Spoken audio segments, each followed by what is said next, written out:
Assalamualaikum warahmatullahi wabarakatuh. Perkenalkan, nama saya Siti Nurholifah dengan NIM 1120036. Di sini saya akan menjelaskan tentang peradilan pada masa reformasi.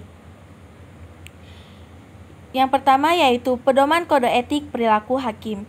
Kode etik adalah tanda atau kata-kata tulisan yang disepakati, kumpulan peraturan yang bersistem, kumpulan prinsip yang bersistem mengenai norma dan asas yang diterima oleh kelompok tertentu sebagai landasan tingkah laku.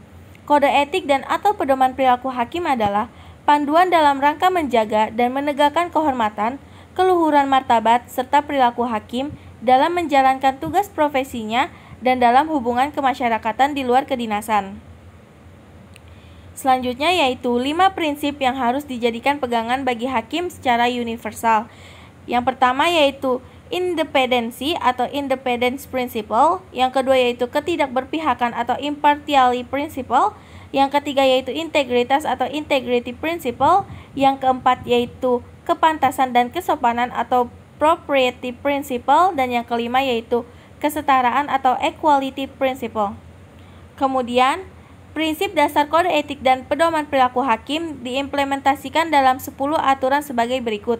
Yang pertama yaitu berperilaku adil, yang kedua berperilaku jujur, yang ketiga berperilaku arif dan bijaksana, yang keempat bersikap mandiri, yang kelima berintegritas tinggi, yang keenam bertanggung jawab, yang ketujuh menjunjung tinggi harga diri, yang kedelapan berdisiplin tinggi, yang kesembilan berperilaku rendah hati, dan yang kesepuluh yaitu bersikap profesional.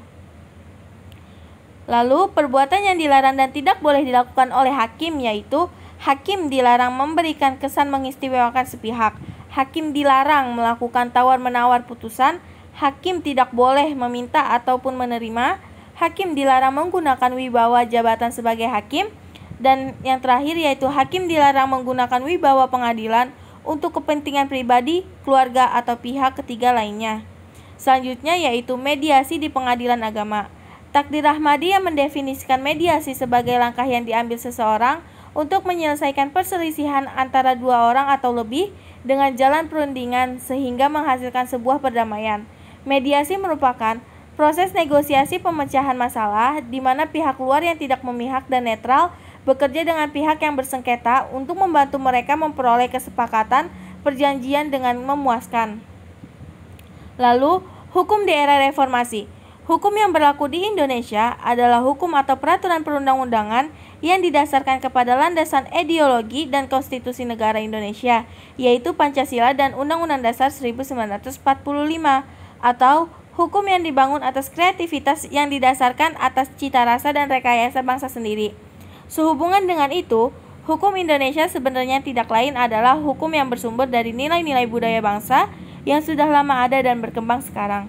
Pasca proklamasi kemerdekaan, Indonesia dihadapkan pada dua pilihan dalam menentukan sistem hukum nasional, yaitu sistem hukum kolonial dengan segala seluk-beluknya dan sistem hukum rakyat dengan segala keanekaragamannya. Pada awalnya, pemuka-pemuka nasional mencoba membangun hukum Indonesia dengan mencoba melepaskan diri dari ide-ide hukum kolonial.